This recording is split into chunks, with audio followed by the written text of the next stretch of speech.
नमस्कार मित्रांनो. लपंडाव या मालिकेचा आजचा भाग एकदम दमदार दाखवलाय. आजच्या भागामध्ये आता सुरुवातीला सखी कन्स्ट्रक्शनच्या ऑफिसमध्ये आता हे सरकार कसला तरी विचार करते आणि मग एकदम परशुराम काकाच्या जवळ येते आणि सनकन त्याच्या कानाखाली वाजवते आणि म्हणते, आला आवाज? पुन्हा ओरडते, आला आवाज? का आता यासाठी पण मीडियाला बोलवायचंय? सखी घरातून पळून जाते आणि ही गोष्ट मीडियाला कळते, पण तुला कळत नाही. आता ही अशी सरकार या परशुराम काकावर जेव्हा बरसत असते, तेव्हा कान्हाला काही हे फारसं आवडत नसतं. पण तो काही बोलू शकत नसतो. त्यामुळे तो हे फक्त बघत असतो. आता परशुराम काका पुढे काही बोलणार, तितक्यातच सरकार त्याला चुप्प करते आणि म्हणते, "चुप्प बस. हे कपडे घालण्यापेक्षा आहे ना, वॉचमनचे, सिक्युरिटी गार्डचे कपडे घाल आणि गेटवर बस."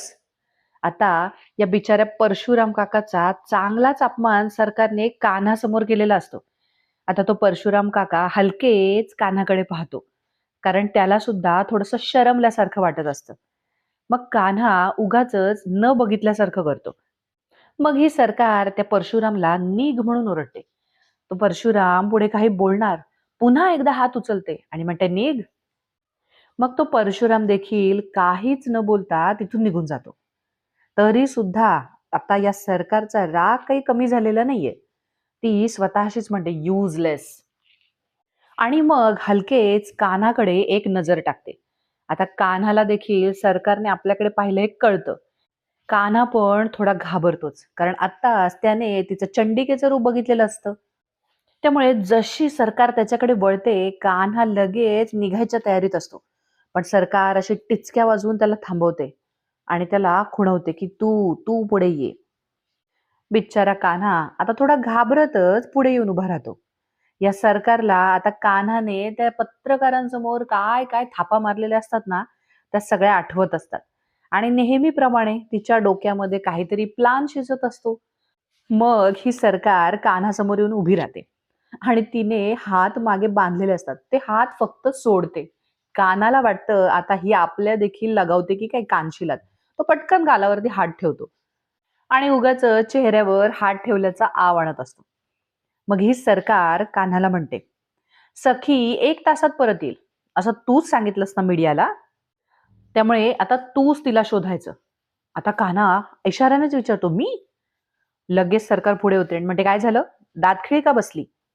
त्यावर आता कान्हा काही बोलणार त्याआधीच सरकार त्याला धमकी देत म्हणते, "हे बघ, जे काही बोलशील ते विचार करून बोलायचं. मघाशी मीडिया होती म्हणून तू वाचलास. पण आता इथे कोणीच मीडिया नाहीये. त्यामुळे जे काही बोलशील ते जर मला पटलं नाही, तर तुझी काही खैर नाही." पुढे सरकार त्याला म्हणते, "यू." आता ती काही बोलणार तेवढ्यात कान्हा तिला शांत करतो. म्हणतो, "एक मिनिट जरा शांत व्हा. ज्वालामुखीच आहे तुमच्या डोक्यात.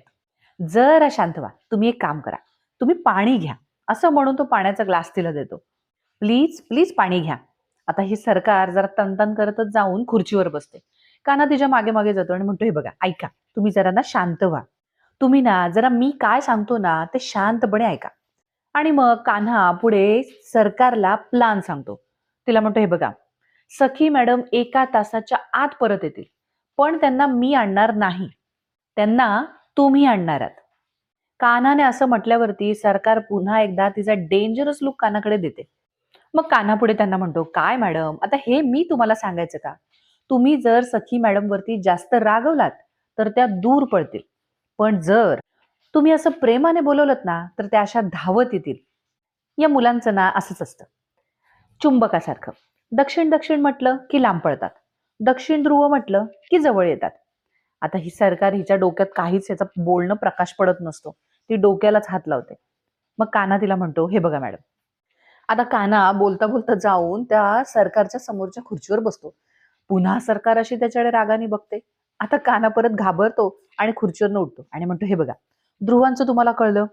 तर आता तुम्ही काय करा, मी म्हणालो ना, तुम्ही चिडलात तर त्या लांब पळणार. तुम्ही आत्ता तिला प्रेमाने बोलवा." आता कान्हा पुन्हा-पुन्हा तेच बोलतो हे बघून सरकार चिडते आणि जोरातच असा टेबलवरती हात मारते.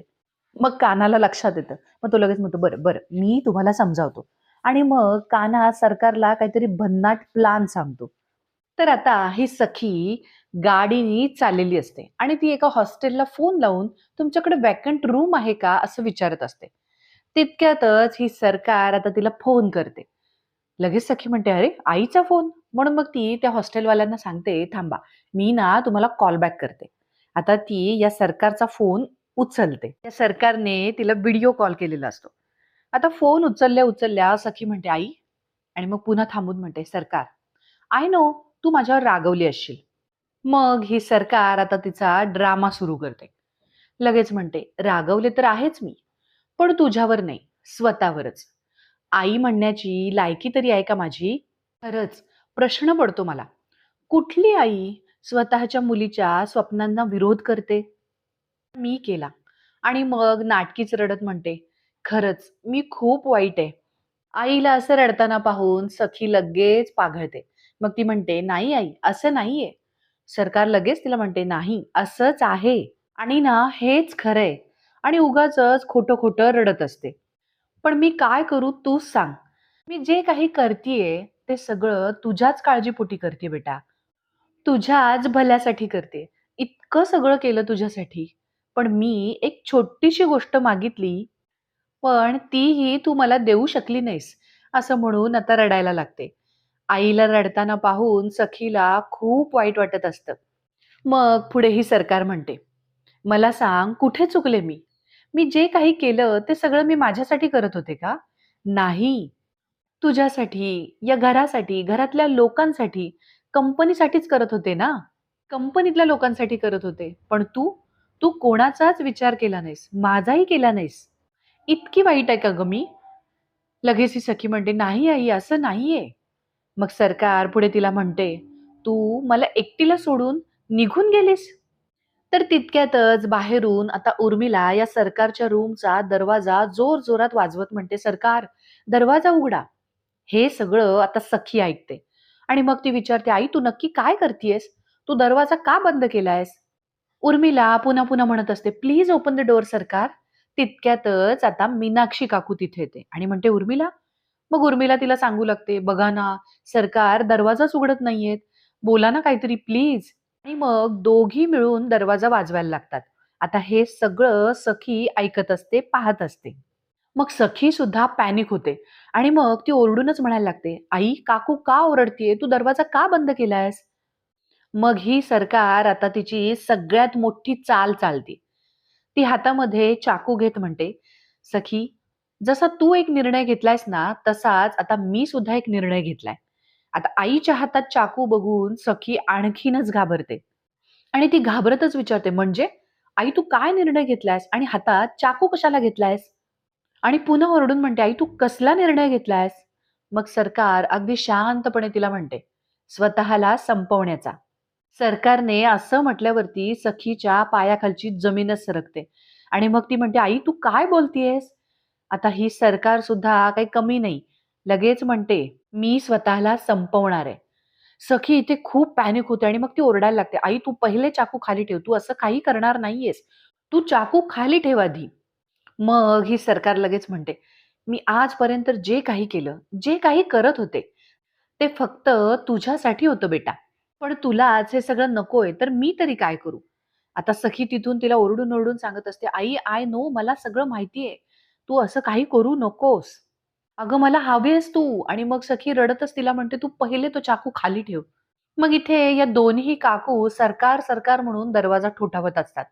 आता ही सखी इथून म्हणते, "आई, तू पहिले दरवाजा उघड, काकूला आत येऊ दे, तू चाकू खाली ठेव." मग फायनली सरकार स्वतःचा मोठा डाव टाकते आणि म्हणते, "तू जर इथे आली असतीस, तर कदाचित मी माझा निर्णय बदललाही असता." आणि सखी सुद्धा बरोबर तिच्या जाळ्यात अडकले. आता सखी म्हणते, "हो, हो. मी पहिले घरी येतीये. मी लगेच घरी येते. तू पहिले तो चाकू खाली ठेव. मी हे बघ, मी आता लगेच घरी येतीये." मग सखी ड्रायव्हरला सांगते, की "दादा, गाडी वळवा." पण ही सरकार आणखीन ड्रामा करत म्हणते, "मला माहितीये, तू नाही येणार परत." सखी इथून ओरडून सांगत असते, "आई, मी येतीये. तुला तेच सांगतेय, की मी येतीये." पण तरीही ही सरकार काहीच न ऐकल्यासारखी आणि अगदी धक्का लागल्यासारखी करत असते आणि मग म्हणते, "मी तरी जगून काय करू? आता मला नाही जगायचं." असं म्हणून ती चाकू स्वतःच्या हातावरती मनगटावरती धरते. आता ही सखी हे सगळं बघून खूपच पॅनिक होते आणि ती ओरडून ओरडून म्हणत असते, "आई तू असं काही करणार नाहीयेस, मी येतेय. तू आत्ताच्या आत्ता ते चाकू बाजूला ठेव." मग ही सरकार सखीला म्हणते, "तुला जर मी असं काही करायला नको असेल, तर आत्ताच्या आत्ता इथे ये आणि मला प्रॉमिस कर." त्यावरती मग आता सखी म्हणते, "आई हो मी येतेय." आणि ड्रायव्हर वरती ओरडून म्हणते, "दादा वळवा ना गाडी." तरी सुद्धा ही सरकार काही ऐकत नसते. म्हणते, "नाही, तू नाही येतेस. काळजी घे स्वतःची." आणि मग रडतच म्हणते, "माझं खरंच तुझ्यावर खूप प्रेम आहे." इकडून सखी खूप पॅनिक झालेली असते आणि ती म्हणते, "अगं आई, तू असं काही केलंस तर माझं काय होईल?" पण ही सरकार काही ऐकायच्या तयारीत नसते. मग ही सखी खूप रडत म्हणते, "आई, माझं खूप प्रेम आहे तुझ्यावर."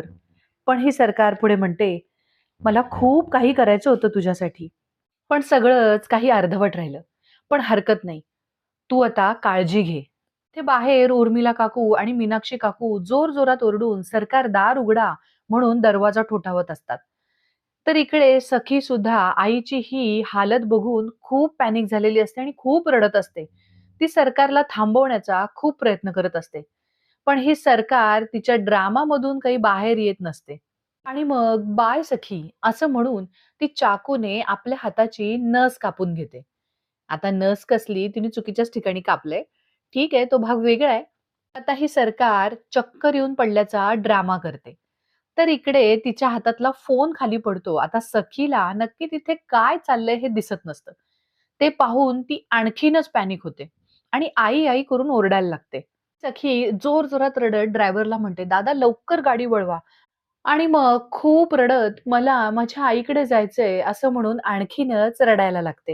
ही सखी रडतच ड्रायव्हरला विचारते, "दादा किती वेळ जाईल अजून?" आता तो ड्रायव्हर तिला म्हणतो, "मॅडम तुम्ही जो सरकारचा बंगला सांगताय, त्या ठिकाणी जायला अजून किमान 2-3 तास तरी लागतील." 2-3 तास असं म्हटल्यावरती आता सखी आणखीनच घाबरते. ती ड्रायव्हरला विचारते, "एखादा शॉर्टकट नाहीये का? जिथून आपल्याला लवकर जाता येईल?" ड्रायव्हर तिला म्हणतो, "मॅडम शॉर्टकट आहे, पण तिथून फोर व्हीलर जात नाही. तिथे रस्त्याचं काम चालू आहे." तितक्यातच आता गाडी थांबते. ती ड्रायव्हरला विचारते, "आता गाडी का थांबवली?" तो म्हणतो, "मॅडम ट्रॅफिक लागलंय." आता ही इतकी पॅनिक झालेली असते सखी, की ती त्या ड्रायव्हरला म्हणते, "ठीक आहे, मी इथेच उतरते. तुम्ही हे घ्या." असं म्हणून ती ड्रायव्हरला आता पैसे देते आणि तिथेच उतरते.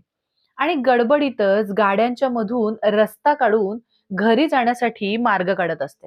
आता गडबडीमध्ये ही सखी रस्ता क्रॉस करत असते. तितक्यातच समोरून एक बाईकवाला येतो आणि ती त्याला ठोकणार म्हणून ती थोडीशी मागे सरकते आणि तिच्या हातातली जी पुस्तकं असतात ती रस्त्यावर पडतात. ऑलरेडी तिला उशीर झालेला असतो. तिला काहीही करून घरी पोहोचायचं असतं. मग ती गडबडीतच रस्त्यावरची पुस्तकं उचलण्यासाठी वागते. गाड्यांकडे पण तिचं लक्ष नसतं. आता ती पुस्तकं उचलत असताना एक बाईकवाला तिच्या जवळ येऊन कचकन ब्रेक दाबतो. त्यामुळे सखी घाबरूनच पटकन पुस्तकं अशी आपल्या चेहऱ्यावरती धरते. आता ती पुस्तकांच्या मागून हलकेच वाकून पाहते. तर तो बाईकवाला दुसरा तिसरा कोण नसून आपला कान्हा असतो. कान्हा सखीला बघून आणि सखी कान्हाला बघून दोघंही खुश होतात. कारण बरोबर गरजेच्या वेळी दोघं एकमेकांसमोर आलेले असतात. आता कान्हा लगेचच सखीला विचारतो, "अरे, सखी मॅडम, इथे काय करताय तुम्ही? टेन्शनमध्ये दिसताय. काही मदत वगैरे करू का तुम्हाला?" आता ही सखी लगेचच कान्हाला म्हणते, "तुम्ही मला घरी सोडू शकता का? प्लीज मला लवकर घरी जायचंय." आता कान्हा तिला विचारतो, "घरी काही प्रॉब्लेम झालाय का?" ती म्हणते, "मी नंतर तुम्हाला सगळं सांगते, पण मला आत्ता घरी सोडा." मग सखी त्याला रडतच सांगते, "मला काही करून आईकडे जायचंय." आता खरं तर या सगळ्या कहाणीचा करता धरता कान्हाच आहे. तो लगेच सखीला म्हणतो, "तुम्ही काही काळजी करू नका. तुम्ही गाडीवर बसा, मी लगेच तुम्हाला सोडतो." मग सखी थँक यू म्हणत आता कान्हाच्या गाडीवर बसते. आता कान्हा कमरेला बांधलेलं जे जॅकेट असतं, ते एकदम असं स्टाईलमध्ये खोलतो आणि सखी बसल्यावरती एकदम फिल्मी स्टाईलने ते जॅकेट दोघांच्याही भोवती घेऊन त्याची गच्च अशी गाठ मारतो. कान्हाने गाठ मारल्यावर नकळतच सखीचा हात कान्हाच्या खांद्यावर पडतो. आता दोघंही एकमेकांकडे पाहत राहतात. कान्हा सखीला म्हणतो, "काय आहे ना, आपण शॉर्टकटनी जातोय ना, रस्ता जरा विचित्र आहे. म्हणून हा सीट बेल्ट." आता सखी नुसतीच मान डोलावते. मग कान्हा तिला म्हणतो, "तुम्ही काहीच काळजी करू नका. मी तुम्हाला सोडतो." तर आता इकडे या दोघी जणी म्हणजे उर्मिला काकू आणि मीनाक्षी काकू अजूनही सरकारच्या रूमचा दरवाजा वाजवतच आहेत. सरकार मात्र आता बेशुद्ध झाली. तर इकडे कान्हा आणि सखी शॉर्टकटच्या रस्त्याने जमेल तितक्या शक्य त्या स्पीडने घरी पोहोचण्याचा प्रयत्न करत असतात. इकडे ही मीनाक्षी काकू, उर्मिला काकू दरवाजा ठोकवतायत. इथे ह्या कान्हा आणि सखी मिळेल त्या रस्त्याने घाई गडबडीत घरी पोहोचण्याचा प्रयत्न करतायत.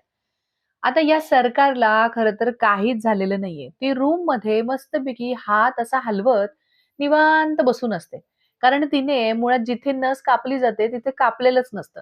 तिने भलतीकडेच घाव केलेला असतो. ती काही इतकी सखीसाठी जीव देणाऱ्यातली नाहीये. पण तरीसुद्धा ती आता मुद्दामून दरवाजा उघडत नसते.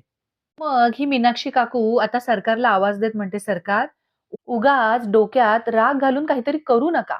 तुम्ही दार उघडा." या दोघी जणी म्हणजे मीनाक्षी काकू आणि उर्मिला काकू बाहेरून दरवाजा ठोकवत असतात, तेव्हा सरकार त्या दरवाजाकडे असा काही लूक देते, जसं काही कशाला मला या डिस्टर्ब करतायत. आता तितक्यातच कान्हा सखीला घेऊन घरी पोहोचलेला असतो. सखी दरवाजातूनच आई आई ओरडत रूमकडे पळते. कान्हा मात्र हसत असतो दरवाजात उभाच राहून, कारण त्याचा प्लॅन सक्सेसफुल झालेला असतो. आता सखी धावतच आईच्या रूमकडे येते आणि आईला दरवाजा वाजवत आई आई करून हाका मारायला लागते. सखीचा आवाज ऐकल्यावरती आता सरकार जरा खुशच होते. कारण तिचा प्लॅन सक्सेसफुल झालाय. ती सखीला घरी परत आणू शकली. आता ती अशी हातावरची जखम असते ती पकडूनच उठून येते दरवाजा उघडण्यासाठी. थोडा वेळ मग दरवाजाजवळच थांबते. जरा हसते आणि मग अलगद दरवाजा उघडते. आणि जसे सगळे आतमध्ये येतात, लगेच "आई गं, आ" करत अगदी चक्कर आल्याचा ड्रामा करते. आता तितक्यातच मागून परशुराम काकाही येतो. मग उर्मिला काकू आणि सखी दोघीही, "अहो तुम्ही काय केलत? आई तू हे काय केलंस?" असं म्हणून आता खूप गोंधळ घालत असतात. मग ही सखी जरा घाबरतच परशुराम काकाला म्हणते, "काका, डॉक्टरला बोलवा ना लवकर." त्यावर ही सरकार म्हणते, "नाही, नाही, डॉक्टर नाही." सखीच्या तोंडून होकार येणार नसेल, तर मला जगायचंच नाहीये. आता सखी घाबरते आणि म्हणते, "आई, काय बोलतेस तू? जरा माझं ऐक आणि तू इकडे ये आणि बस." मग सरकारला उर्मिला काकू आणि सखी दोघी जणी मिळून आता चेअरवरती बसवतात. ही सखी बिचारी आईच्या काळजीने खूप रडत असते. ती रडत-रडतच म्हणते, "आई प्लीज मला डॉक्टरला बोलवू दे ना प्लीज, ऐक माझं." पण सरकार काही ऐकत नसते. "नाही, नाही, डॉक्टर नाही. सखीच्या तोंडून होकार येत नाही तोपर्यंत तर काही नाही," असं म्हणत असते. आता हे सगळं परशुराम काका आणि मीनाक्षी काकू बाजूला शांतपणे उभे राहून बघत असतात. कारण त्यांना बरोबर माहिती असतं, की हा सगळा ड्रामा सरकार फक्त सखीला थांबवण्यासाठी करतीये. मग ही सरकार आता आणखीन रडत-रडत म्हणते, "जोपर्यंत तू मला प्रॉमिस करत नाहीस ना, तोपर्यंत मला डॉक्टरकडे जायचं नाही. मला जगायचंच नाहीये." आता हे असं आईने बोलल्यावरती सखी आणखीनच रडायला लागते आणि म्हणते, "आई प्लीज असं बोलू नकोस." आणि मग शेवटी सखी म्हणते, "बरं आई, ठीक आहे, होईल तुझ्या मनासारखं. मी तयार आहे लग्न करायला." आता हे ऐकल्यानंतर मीनाक्षी काकू, परशुराम काका दोघांनाही धक्का बसतो. तर सरकार एकदम खुश होते. फायनली तिच्या मनासारखं सगळं झालेलं असतं. मग ती पुन्हा सखीला विचारते, "तू खरंच तयार आहेस लग्नाला?" सखी देखील तिला म्हणते, "हो आई, हो. पण तू प्लीज डॉक्टरांना बोलव." आता ही सखी खूप रडत असते. आता ही सरकार परशुराम काकाकडे एकदम असा लूक देते आणि सगळ्यांच्या देखत परशुराम काकाला म्हणते, "सखी तयार आहे लग्नाला."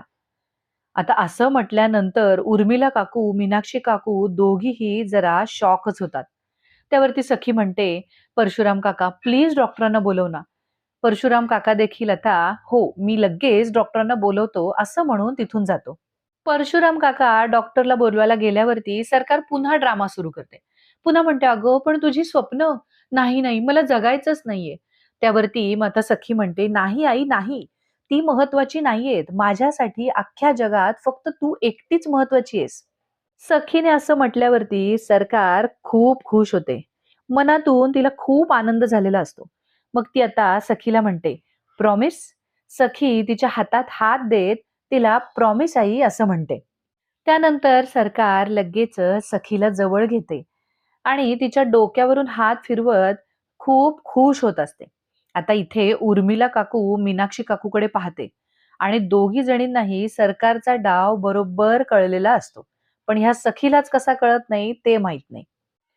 तर आता संध्याकाळ झालेली असते. आता ही सरकार तिच्या बेडरूममध्ये झोपलेली असते आणि सखी तिच्या काळजीने तिच्याच बाजूला बसून असते आणि तिने सरकारचा हात हातामध्ये घेतलेला असतो आणि तशीच बसल्या बसल्या तिला झोप लागलेली असते. मग सरकारला जाग येते. जाग आल्यानंतर ती आता सखीकडे पाहते आणि त्यानंतर अलगतच सखीचा हात हातातून बाजूला करत उठून बसते आणि मग जो हात सखीने पकडलेला असतो तो असा झटकते आणि ताडकन उठून हातात मोबाईल घेते आणि कपाटाजवळ जाऊन कपाट उघडते.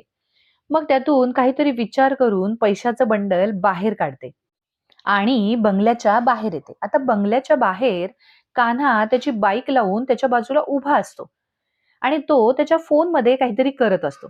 आता तितक्यातच ही सरकार येते आणि पैशाचं बंडल त्याच्या गाडीवरती असं आपटते. त्या आवाजाने कान्हा अचानक मागे वळून बघतो. बघतो तर समोर सरकार उभी असते. तर मित्रांनो, आता पुढील भागामध्ये कान्हा दाभाडे मावशींना विचारत असतो, "मावशी थांबा. तुमच्यात आणि तेजस्विनी कामतच्यात नक्की काय बोलणं चाललंय ते मला सांगा." तर इथे दुसरीकडे सरकार सखीला म्हणत असते, "तू लग्न करायला तयार झालीस, पण तरीही तू म्हणशील आणि तुला आवडेल त्याच मुलाशी मी तुझं लग्न लावून द्यायला तयार आहे." त्यावरती सखी म्हणते, "आई, तू म्हणशील तसं." असं म्हटल्यावरती सरकार लगेच एक एन्व्हलप सखीच्या पुढे करते आणि म्हणते, "याच्यामध्ये काही मुलांचे फोटो आहेत. याच्यातून एक पसंत कर." ही सखी आता ते एन्व्हलप घेऊन गौतम काकाकडे आलेली असते आणि त्याला म्हणते, "आईने मला हे मुलांचे फोटो दिलेत आणि तिने मला सांगितलंय, यातला जो मुलगा मी पसंत करेल त्यालाच मला भेटायचंय." त्यावरती आता गौतम काका म्हणतो, "या पूर्ण पाकिटात एकाच मुलाचा फोटो असेल तर? तू उघडून तर बघ, म्हणजे तुला कळेल की तुझी आई काय चीज आहे ते." गौतम काकाने असं म्हटल्यावरती सखी ते एन्व्हलप उघडून बघते आणि खरंच त्या एन्व्हलपमध्ये तीनही फोटो एकाच मुलाचे असतात. तर मित्रांनो, आजचा भाग तुम्हाला कसा वाटला हे आम्हाला कमेंट करून नक्की सांगा आणि अशाच मालिकांच्या अपडेट्स करता आपल्या चॅनलला सबस्क्राईब करा. धन्यवाद.